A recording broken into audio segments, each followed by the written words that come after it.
Hello dear students and parents. Last video में हमने discuss किया था डॉक्टर कैसे बनते हैं और आज के वीडियो में मैं आपको वो कड़वा सच बताने वाला हूं जो ना तो स्टूडेंट जानते हैं और ना ही उनको कोई बताता है। सबको लगता है एमबीबीएस ही सब कुछ है, लेकिन मेरा एक सवाल आपसे, क्या हर पीसीबी स्टूडेंट डॉक्टर बन सकता है? यस और नो। हमारे देश में हर साल 20 लाख से ज्यादा स्टूडेंट्स नीट एग्जाम में अपीयर होते हैं और टोटल एमबीबीएस सीट्स है ओनली 1 लाख। बाकी 19 लाख स्टूडेंट्स क्या करेंगे? अगर ये स्टूडेंट्स हर साल नीट एग्जाम के लिए ड्रॉप करें एमबीबीएस में एडमिशन पाने के लिए, तो इन सभी स्टूडेंट्स को 20 साल लग जाएगी सिर्फ एमबीबीएस कॉलेज जाने में। क्या हमें अपने देश के बच्चों का फ्यूचर ऐसे खराब होते देखना चाहिए? अगर आपका आंसर है नो, तो आज का वीडियो आपके लिए, क्योंकि आज के वीडियो में हम डिस्कस करेंगे 8 best courses for class 12 PCB students, यानी मेडिकल एस्पिरेंट्स के लिए वो 8 बेस्ट कोर्सेज जिनमें वो अपना फ्यूचर बना सकते हैं। और साथ में मैं आपको यह भी बताऊंगा कि इन कोर्सेज के प्रोज क्या क्या है, कॉन्स क्या क्या है और इसमें फ्यूचर में क्या स्कोप है। तो प्लीज आप ये पूरा वीडियो जरूर देखें। फिर भी अगर आपका कोई डाउट है कमेंट सेक्शन में कमेंट करके पूछ सकते हैं। लेकिन सबसे पहले एक बात क्लियर कर दूं, अगर आपने मेडिकल फील्ड चूज किया है इसका मतलब ये नहीं है कि हमें मेडिकल फील्ड में ही रहना है पूरी लाइफ। आप अदर फील्ड में भी अच्छा कर सकते हैं। आप ग्रेजुएशन के बाद आईएएस आईपीएस बन सकते हैं, आप बिजनेसमैन बन सकते हैं, स्टार्टअप शुरू कर सकते हैं, आप अच्छे एंटरप्रेन्योर बन सकते हैं, पॉलिटिक्स में जा सकते हैं। बहुत सारे ऑप्शन ऐसे हमारे देश में हैं और इसके एग्जांपल भी मैं आपको देता हूं। सबसे पहले आपके सामने डॉक्टर बिधान चंद्रा रॉय, इनका बर्थडे यानी 1 जुलाई हम नेशनल डॉक्टर्स डे के रूप में मनाते हैं। ये फिजिशियन थे और वेस्ट बंगाल के फर्स्ट चीफ मिनिस्टर बने थे, यानी मेडिकल फील्ड छोड़ के इन्होंने पॉलिटिक्स में अच्छा काम किया। नेक्स्ट मेडिकल एस्पिरेंट जो एमबीबीएस किया था और फिर मिस्टर रितेश अग्रवाल, ये ओयो के फाउंडर बने। ओयो वर्ल्ड की लार्जेस्ट होटल चेन है। देखो, मेडिकल फील्ड छोड़ के एक सक्सेसफुल स्टार्टअप इन्होंने स्टार्ट किया है। वहीं इनके साथ है किरण मजूमदार शो, जिन्होंने मेडिकल में बीएससी किया और उसके बाद क्या किया, ये बायोकॉइन की फाउंडर बने, जो कि एक बिगेस्ट बायोटेक कंपनी है। तो कहने का मतलब ये है कि मेडिकल फील्ड का मतलब सिर्फ एमबीबीएस या डॉक्टर बनना नहीं है, या इवन बीएससी करना या बी फार्मा में जाना, वेटरनरी में जाना, सिर्फ ये नहीं है, आप अदर फील्ड में भी बाद में अच्छा कर सकते हैं। और इसके बारे में मैं एक वीडियो में डिटेल में डिस्कस कर चुका हूं कि अगर आप मेडिकल में फेल हो जाए तो उसके बाद आपके पास क्या क्या ऑप्शन बचते हैं, आप क्या कर सकते हैं। उस वीडियो का लिंक नीचे गिवन है। ये वीडियो देखने के बाद वो वाला वीडियो भी आप जरूर देखना। अब आगे बढ़ते हैं, बात करते हैं पीसीबी स्टूडेंट्स के लिए सबसे पहले 4 मेन पाथ कौन से हैं। सबसे पहला आपके लिए कोर मेडिकल, सेकंड है अलाइड हेल्थ, थर्ड है research and tech and fourth है अल्टरनेटिव पाथ। अब 1 बाय 1 इनको डिटेल में डिस्कस करेंगे। फर्स्ट है आपका कोर मेडिकल, यानी हम बात कर रहे हैं किसकी, एमबीबीएस की, जो मेडिकल में टॉप पे आता है, जिसके पीछे भीड़ बहुत ज्यादा पागल है। इसके प्रोज क्या है भाई, जो एमबीबीएस करते हैं, डॉक्टर बनते हैं, उनकी सोसाइटी में रिस्पेक्ट बहुत ज्यादा होती है।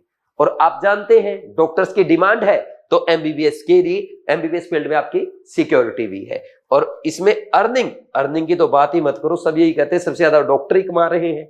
ठीक, कॉन्स की अगर बात की जाए, देखो भाई, कम से कम 5.5 साल लगेंगे आपको सिर्फ एमबीबीएस करने में, और फिर उसके बाद आपको एमडी करना है, एमएस करना है, सुपर स्पेशलिटी में जाना है। बड़ा डॉक्टर बनने के लिए काफी टाइम लग जाता है। कंपटीशन भी बहुत ज्यादा है, पहले नीट यूजी करना, फिर नीट पीजी करना, फिर सुपर स्पेशलिटी का एग्जाम। ये सारी बातें मैं उस वीडियो में डिटेल में डिस्कस कर चुका हूं, जिसमें मैंने बताया था कि डॉक्टर कैसे बनते हैं। अगर आपको एमबीबीएस करना है वो वीडियो आप जरूर देखना, उसका भी लिंक आपको डिस्क्रिप्शन में मिल जाएगा। नेक्स्ट, अब बात है स्कोप की। स्कोप क्या करेगा, जिसने एमबीबीएस कर लिया भाई वो डॉक्टर बन सकते हैं। भाई एमबीबीएस बन गए, फिर उसके बाद फिजिशियन बनते हैं, सुपर स्पेशलिस्ट बनते हैं, सर्जन बनते हैं। ये आपके पास ऑप्शंस अवेलेबल है। नेक्स्ट, सेकंड नंबर पे आता है एमबीबीएस के बाद कोर लाइन में बीडीएस, यानी डेंटिस्ट्री। इसमें आप क्या बनेंगे, दांतों के डॉक्टर। तो सबसे पहले आपके लिए क्या है, प्राइवेट प्रैक्टिस में बहुत ही अच्छा स्कोप है, ये इसका प्रोज है। और अगर आप खुद का क्लिनिक डालना चाहते हैं, आप अपने घर पे ही आप एज ए डेंटिस्ट प्रैक्टिस करना चाहते हैं, तो इसमें भी आपके लिए हाई स्कोप है। और आने वाले टाइम पे डेंटिस्ट के बहुत ज्यादा पैसा कमाने वाले हैं। इसका रीजन ये है क्योंकि डेंटिस्ट के साथ साथ कॉस्मेटिक को भी जोड़ा जा रहा है। अब बात करते हैं इसके कॉन्स की। भाई शुरू में जब आप स्टार्टअप लगाएंगे ना, अब देखो किसी ने बीडीएस की या एमडीएस किया, फिर उसके बाद वो अपना क्लिनिक खोल रहा है, तो इसमें स्टार्टिंग में कॉस्ट ज्यादा आती है, इसमें कोई डाउट नहीं है। और शुरू में क्या है भाई, इनिशियल अवेयरनेस जो है वो कम रहती है। स्कोप क्या क्या है, आप डेंटिस्ट बन सकते हैं या फर्दर हायर स्टडीज करके आप डेंटल सर्जन बन सकते हैं और अपना खुद का क्लिनिक बना सकते हैं, ये आपका स्कोप है। थर्ड नंबर पे कोर मेडिकल में आता है आयुष कोर्सेज, यानी बीएएमएस है, बीएचएमएस है, बीएसएमएस है, बीयूएमएस, ये वो कोर्सेज है आयुर्वेदिक, होम्योपैथिक, यूनानी कोर्सेज। ठीक, इसमें क्या है, प्रोज की अगर बात करें, बूमिंग ग्लोबल डिमांड है, यानी आने वाले टाइम पे इन कोर्सेज की दुनिया में वैल्यू बढ़ने वाली है। क्योंकि मैं पहले भी आपको बता चुका हूं एक वीडियो में कि भाई हम ऑर्गेनिक की तरफ जा रहे हैं, ऑर्गेनिक की तरफ जाएंगे तो एलोपैथी भी छोड़ना पड़ेगा, तो आप आयुर्वेदिक की तरफ मूव करेंगे, होम्योपैथी की तरफ जाएंगे, यूनानी की तरफ जाएंगे। ठीक, गवर्नमेंट जॉब में ऑप्शंस आपके लिए अच्छा है, हालांकि जॉब्स कम है, लेकिन गवर्नमेंट जॉब यहाँ पे आपको जल्दी मिलने के चांस रहते हैं क्योंकि यहाँ पे कंपटीशन थोड़ा सा कम रहता है। वही कॉन्स की अगर बात करें, भाई इनिशियल ग्रोथ क्या है आपके करियर की, बिल्कुल स्लो है, मतलब इनिशियल ग्रोथ ना के बराबर है। और अवेयरनेस जो है अभी सोसाइटी में इसकी कम है, यानी वेरी करती रहती है। कभी तो आपको ऐसा लगेगा यार आयुर्वेदा में बहुत अच्छा स्कोप है, कभी आपको लगेगा नहीं आयुर्वेदा वाले तो सब खराब है। तो इसलिए जो इसकी अवेयरनेस है वो वेरी करती रहती है। स्कोप जैसा मैंने आपको बताया, आयुर्वेदिक होम्योपैथिक डॉक्टर आप बनते हैं, यूनानी आप क्लिनिक अपना बना सकते हैं, और वेलनेस सेंटर बहुत चलाते हैं, ये भी एक अच्छा स्कोप है। आजकल आपने देखा होगा आयुर्वेदा होम्योपैथी वाले ऑनलाइन भी बहुत ज्यादा गाइड कर रहे हैं और बहुत अच्छा पैसा कमा रहे हैं। ठीक, फिर इसके बाद नेक्स्ट अगर बात करें, फोर्थ नंबर पे आपका आता है कोर मेडिकल में वेटरनरी, बीवीएससी। भाई इसमें क्या बनेंगे, पशुओं के डॉक्टर, एनिमल डॉक्टर, है ना। स्ट्रेस कम है, सेटिस्फेक्शन ज्यादा है और कंपटीशन भी कम है। ठीक, अब कंपटीशन कम है क्यों, क्योंकि मैक्सिमम स्टूडेंट तो क्या जाते हैं, एमबीबीएस में हो जाए, एमबीबीएस में ना हो तो बीडीएस में हो जाए, बीडीएस में ना हो यार बीएमएस बीएचएमएस कुछ तो मिले, इसकी तरफ नहीं जाते। लेकिन मैं आपको एक बात बता दूं, मैं एक एग्जांपल देता हूं आपको। अच्छा, मेरी एक स्टूडेंट है नीट 2025 की, ऋषिका अग्रवाल, उसका बीवाइज क्लासेस यूट्यूब चैनल पे इंटरव्यू मैंने अपलोड किया है। उन्होंने नीट 2025 में 522 स्कोर किया, वो वेस्ट बंगाल से है, इनको बहुत अच्छा गवर्नमेंट मेडिकल कॉलेज मिलता है एमबीबीएस का। लेकिन इन्होंने क्या बोला मुझे, सर मेरा इंटरेस्ट है कि मैं वेटरनरी में जाऊं, मुझे एनिमल से बहुत प्यार है। तो इन्होंने क्या किया, मेडिकल को, एमबीबीएस को छोड़ दिया और वेटरनरी को चूज कर लिया। अब जब मेरी इनसे व्हाट्सएप पे बात होती है, मैं बोलता हूं बेटा कैसे हो, सर मैं बहुत खुश हूं, यहाँ पे मेरे से फोन करके पूछती है सर आप मुझे बताओ कौन सी बुक्स पढ़ूं। तो ये फायदा है अपने पसंद के फील्ड चूज करने का। एमबीबीएस के पीछे पागल मत बनो, इसमें भी अच्छा स्कोप है। अच्छा, इसके प्रोज तो ठीक है, कॉन्स क्या क्या है, भाई इसका ना मार्केट अभी इतना नहीं है, लेकिन आप देखना आने वाले टाइम पे मार्केट बढ़ेगा। जब हर आदमी घर में कुत्ता पालेगा तो कुत्ते का इलाज कौन करेगा, एमबीबीएस थोड़ा करेगा, वेटरनरी तो करेंगे। ठीक, नेक्स्ट लोकेशन स्पेसिफिक वर्क है। जैसे अगर आप गवर्नमेंट जॉब में जाएंगे तो इसमें आपको जॉब कहां मिलेगी, जल्दी तो आपको गांव में मिलती है, गांव में पशुओं के डॉक्टर जो होते हैं, तो लोकेशन स्पेसिफिक वर्क इसमें आपको मिल पाता है। या आपको ऐसी जगह काम मिलेगा जहां पे एनिमल्स अवेलेबल है। नेक्स्ट स्कोप, आप एनिमल डॉक्टर बन सकते हैं, वाइल्ड लाइफ में जा सकते हैं, और गवर्नमेंट सेक्टर में बहुत ही अच्छा स्कोप है। गवर्नमेंट सेक्टर में इसमें बहुत अच्छा पैसा कमाते हैं लोग, बहुत ही बढ़िया काम करते हैं। नेक्स्ट अलाइड मेडिकल, इसमें भाई ये हिडन बैकबोन है मेडिकल फील्ड की, कौन सी, बीएससी नर्सिंग। बीएससी नर्सिंग, इसके प्रोज की अगर बात करें, देखो इंडिया में तो ये माना जाता है अरे क्या नर्सिंग वाले कुछ नहीं होते, है ना, कोई पूछता भी नहीं उनको। ठीक, लेकिन मैं आपको बता दूं बीएससी नर्सिंग की मैसिव ग्लोबल डिमांड है। अगर आप बीएससी नर्सिंग करके यूके में जाते हैं, कनाडा में जाते हैं, या आप ऑस्ट्रेलिया से बीएससी करते हैं, आप अपना साथी, जो आपका साथी है जो डॉक्टर बनने जा रहा है, आने वाले 10-15 साल में उससे कई गुना आगे होंगे, क्योंकि यहाँ पे पैसा बहुत है और सेटिस्फेक्शन भी है फॉरेन में। हमारे देश में ठीक है बीएससी नर्सिंग की वैल्यू नहीं है, हालांकि वैसे ही वैल्यू नहीं है, लोगों की साइकोलॉजी ऐसी है, लोगों का माइंडसेट ऐसा है, लेकिन बीएससी नर्सिंग एक बहुत ही अच्छा फील्ड है। ठीक, अनमैच जॉब सिक्योरिटी है। देखो डॉक्टर कितने होंगे एक हॉस्पिटल में, डॉक्टर कितने होंगे, अगर 10 होंगे तो आपको नर्सेज कितने मिलेंगे, 50, 60, 70, 80, 100।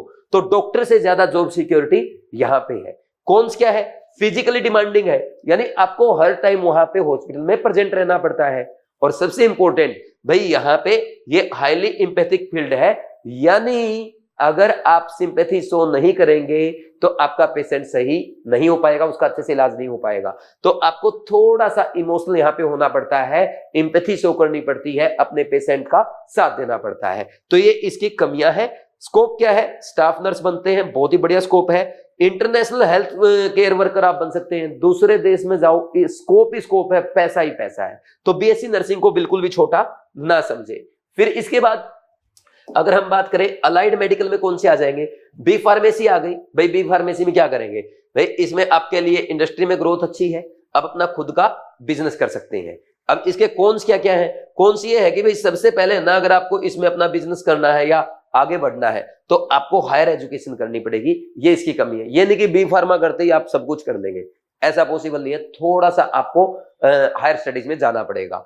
और स्कोप, आप फार्मासिस्ट बन सकते हैं, ठीक, कॉर्पोरेट में जा सकते हैं, फार्मा में बड़ी बड़ी कंपनीज में आपको जॉब मिल सकती है। और रिसर्च ऑप्शन, ये तो आपके लिए सबसे अच्छा है। मेडिकल में, अरे दवाइयों पे तो हमेशा रिसर्च चलती रहती है, अगर आप में पेशेंस है और रिसर्च में जाते हैं, ये आपके लिए बढ़िया बड़ा ऑप्शन हो सकता है। लेकिन फार्मा को भी लोग पता क्या सोचते हैं? फार्मा मतलब मैं मेडिकल स्टोर करूंगा। अरे भाई मेडिकल स्टोर वाले भी अच्छा कमाते हैं, पहली बात तो ये बता दूं। और दूसरा ना, फार्मा मतलब मेडिकल स्टोर नहीं है, आप खुद की कंपनी बना सकते हैं आने वाले टाइम पे। आप एमएनसीज में काम कर सकते हैं, लाखों में करोड़ों में पैकेज बना सकते हैं आपका आने वाले टाइम में। तो फार्मा को भी हल्के में नहीं लेना है। फिर इसके बाद साइंस एंड रिसर्च। भाई इसमें क्या है? साइंस एंड रिसर्च, भाई अगर बात करें दुनियादारी में, इंटरनेशनल लेवल पे तो इसकी बहुत ज्यादा डिमांड है, ठीक, लीड करेगा ये फील्ड आने वाले टाइम पे। आप देखो ना, कोरोना पे रिसर्च चल रही है, कैंसर पे रिसर्च चल रही है, और नई नई बीमारियां आ रही है, उस पर रिसर्च चल रही है। तो मेडिकल फील्ड में रिसर्च का अच्छा ऑप्शन है। भाई एनवायरमेंटल चेंज बहुत हो रहा है, भाई एनवायरमेंट जैसे जैसे चेंज हो रहा है तो उसके साथ साथ इसकी रिसर्च की डिमांड बढ़ने वाली है। और भाई ये अगर आप मान लीजिए रिसर्च में आगे जाते हैं, पीएचडी करते हैं, हायर स्टडीज में जाते हैं, तो आपके लिए दुनिया के दरवाजे खुले हैं, ठीक। और इसमें क्या है भाई, इसमें क्या चाहिए होगा? बस ये पॉइंट है कि अगर आप मान लीजिए बीएससी करते हैं, आपने बॉटनी में की, जूलॉजी में की या माइक्रोबायोलॉजी में की, और फिर फर्दर इस फील्ड में आपको आगे बढ़ना है, तो एक काम करना होगा, हायर स्टडीज करनी पड़ेगी, एमएससी करनी पड़ेगी, पीएचडी करनी पड़ेगी, रिसर्च में जाना पड़ेगा, तभी स्कोप आपके लिए अच्छा है। सिर्फ बीएससी बॉटनी करने से या जूलॉजी करने से कुछ नहीं होगा, आपको कम से कम एमएससी, पीएचडी, रिसर्च तक जाना पड़ेगा, ठीक। नेक्स्ट इसके बाद आता है आपका इंजीनियरिंग वाले फील्ड कौन से? जैसे बायोटेक्निकल इंजीनियरिंग है, बायोमेडिकल इंजीनियरिंग है। मैंने पहले भी आपको वीडियो में बताया था कि बायोटेक्निकल इंजीनियरिंग, बायोमेडिकल इंजीनियर आने वाले टाइम पे इसका बहुत स्कोप है। अगर आप बात करोगे ऑस्ट्रेलिया जैसी डेवलप्ड कंट्री में, तो आज भी बहुत अच्छा स्कोप है, क्योंकि अब नया न्यू वर्ल्ड क्या है भाई, जो मेडिकल है, मेडिकल और इंजीनियरिंग को जोड़ा जाए। आप नहीं देख रहे कि भाई आने वाले टाइम पे रोबोट ही इलाज करेंगे, मेडिकल को एआई से जोड़ा जा रहा है, तो यहां पे आपकी टेक्निकलिटी की डिमांड बढ़ने वाली है। तो creative life saving technical tech में आप काम कर सकते हैं, ठीक। आने वाले टाइम पे क्या होगा, टेक्निकल मेडिकल फील्ड की डिमांड ज्यादा होने वाली है, ठीक। मैसिव स्टार्टअप पोटेंशियल है। अगर आप मेडिकल एस्पिरेंट है और टेक में भी अच्छे हैं, तो आप अपना स्टार्टअप भी स्टार्ट कर सकते हैं, ठीक। हाई ग्लोबल सैलरी है और वर्ल्ड में बहुत अच्छे अच्छे पैकेज है, एमएनसी में आपको बढ़िया पैकेज मिल जाएंगे। और जो हमारे टॉप, इसमें एक पॉइंट ये है, कौन इसके ये है कि अगर आपको टेक में जाना है, यानी मेडिकल प्लस टेक्नोलॉजी में जाना है, तो आपको अच्छे कॉलेज से डिग्री करनी पड़ेगी। ये नहीं कि आपने किसी प्राइवेट कॉलेज से की और आपको जॉब मिल जाएगी। अच्छी प्लेसमेंट के लिए आपको टॉप टियर कॉलेज से डिग्री करनी होगी। नेक्स्ट ऑल्टरनेटिव पाथ आपके लिए क्या है, आप यूपीएससी में जा सकते हैं, सिविल सर्विसेज में जा सकते हैं। देखो पहले क्या होता था भाई, आईएएस करने वाले जनरली आपके कौन से स्टूडेंट्स होते थे? आर्ट्स के। लेकिन आज के टाइम पे आईआईटीएन भी आईएएस कर रहे हैं, कॉमर्स के स्टूडेंट भी आईएएस कर रहे हैं, और अब तो बहुत सारे मेडिकल स्टूडेंट्स भी ऐसे हैं जो एमबीबीएस के साथ सीधा आईएएस क्वालिफाई करते हैं और सिविल सर्विसेज में जाते हैं। वहीं टीचिंग में आपके लिए अच्छा स्कोप है। अगर आप टीचिंग में जाते हैं, जैसे मैंने इंजीनियरिंग किया है लेकिन मैं मेडिकल एस्पिरेंट्स को केमिस्ट्री पढ़ा रहा हूं, तो आप भी बीएससी एमएससी करके आप बायो पढ़ा सकते हैं, फिजिक्स पढ़ा सकते हैं, केमिस्ट्री पढ़ा सकते हैं, आप यहाँ पे गवर्नमेंट सेक्टर में जा सकते हैं नेट एग्जाम क्वालिफाई करके, या आप अगर प्राइवेट में रहना चाहते हैं तो प्राइवेट में जा सकते हैं। यहाँ पे रिस्पेक्ट अच्छी है, सैलरी अच्छी है, स्टेबिलिटी अच्छी है। आप मेरी तरह खुद का इंस्टीट्यूट स्टार्ट कर सकते हैं, जैसे मैंने बीवाइज क्लासेस स्टार्ट कर रखा है, आप भी बना सकते हैं अपना। देखो मैंने बीवाइज क्लासेस स्टार्ट, मैंने इंजीनियरिंग किया और बीवाइज क्लासेस स्टार्ट किया, और अब मैं नीट एस्पिरेंट्स को पढ़ा रहा हूं, और पिछले 10 साल से नीट एस्पिरेंट को गाइड किया है। 10,000 से ज्यादा स्टूडेंट्स ऐसे हैं जो मेरी गाइडेंस के चलते मेडिकल कॉलेज में जाने का अपना सपना पूरा कर चुके हैं। तो ऐसे एक अच्छे टीचर आप भी बन सकते हैं। और जो आपके छोटे भाई बहन है या कोई ऐसा आपका साथी आप खुद हैं जो नीट 2027 के लिए प्रिपरेशन करना चाहते हैं, तो इस बार भाई हम कंप्लीट पीसीबी का बैच लॉन्च कर रहे हैं 25 मई से। जो बच्चा 10th में से पहले एडमिशन लेगा उसको इसमें स्पेशल डिस्काउंट भी दिया जाएगा। इसके लिए आप कॉल कर सकते हैं 9429693672 पे। इसमें ये जो बैच हम स्टार्ट कर रहे हैं, हम सिर्फ 3 टीचर हैं। फिजिक्स के देवेंद्र नागर सर हैं, केमिस्ट्री मैं खुद आपको पढ़ाऊंगा सुनील नैन, फाउंडर डायरेक्टर बीवाइज क्लासेस। बायो की डॉक्टर शिवाली मैम है, इनको 18 ईयर का एक्सपीरियंस है, इनके बच्चे 360 आउट ऑफ 360 करते हैं। हम तीनों ही आपको सब्जेक्ट पढ़ाएंगे, तीनों आपको ये डाउट क्लियर करेंगे। और खास बात, हमने तीनों ने पूरा क्वेश्चन बैंक मटेरियल आपके लिए तैयार किया है। पेपर हम बनाएंगे, पेपर का एनालिसिस हम आपको कराएंगे, पूरे साल हम आपको गाइड करेंगे, एग्जाम तक आपका साथ देंगे, और जो बच्चा हमारे साथ चलेगा उसका सिलेक्शन कराएंगे।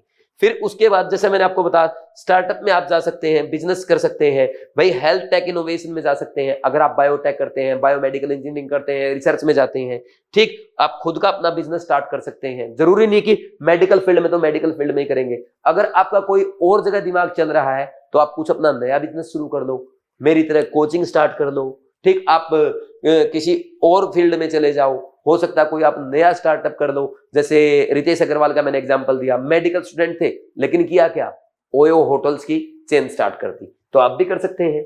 कंटेंट क्रिएशन में जा सकते हैं। आजकल तो आपको पता है भाई, जो कंटेंट क्रिएशन है इसका बड़ा वो चल रहा है, ठीक, अगर आप क्रिएटिव है तो कंटेंट क्रिएशन में चले जाओ, ठीक। ये ऐसे बहुत सारे अपॉर्चुनिटीज आपके पास है। और मेन पॉइंट क्या है, हमें भेड़ चाल नहीं चलनी है। जो भेड़ चाल चलती आ रही है इसको तो तोड़ना है, और हमें यह देखना है कि हमारा इंटरेस्ट क्या है, हमारी स्ट्रेंथ क्या है, और फ्यूचर की डिमांड क्या है। अगर इन 3 चीजों को ध्यान में रखते हुए आप चलोगे तो आपका पाथ बिल्कुल क्लियर है, आपका पाथ बिल्कुल स्ट्रेट है, आप एक सक्सेसफुल पर्सन बनने जा रहे हैं। बस ये ध्यान रखो, अपना इंटरेस्ट, अपनी स्ट्रेंथ और फ्यूचर क्या डिमांड करता है, इसका ध्यान रखना है, ठीक। You are the author of your future. अगर इन 3 बातों को ध्यान में रखते हुए आप अपना काम करेंगे तो डेफिनेटली आप अपनी कहानी लिखेंगे, एक सफलता की कहानी। राइट गाइडेंस है तो राइट करियर है, और राइट गाइडेंस मिलती है आपको बीवाइज क्लासेस पे, जहां पे मैं आपको लगातार गाइड करते आ रहा हूं बीवाइज करियर गाइडेंस के इस नए चैनल पे। और हम यहां पे आपको सक्सेसफुल बनाने के लिए लगातार वीडियोस अपलोड करते हैं, आपको गाइड करते हैं। और अब तो हमने एक कम्युनिटी ग्रुप भी बना दिया है जिसका लिंक नीचे गिवन है, उस पर क्लिक करके आप ये कम्युनिटी ग्रुप ज्वाइन कर सकते हैं। और करियर गाइडेंस में कोई भी हमारी हेल्प आपको चाहिए तो आप हमसे जुड़ सकते हैं, हमारी हेल्प ले सकते हैं, हमें कोई सजेशन दे सकते हैं, हमसे कमेंट सेक्शन में कमेंट करके कुछ पूछ सकते हैं। जो भी मदद आपको चाहिए वो हम आपकी 100% करेंगे। बस आप फॉलो करते रहें और चैनल को सब्सक्राइब करके बेल आइकन प्रेस करें। Thank you.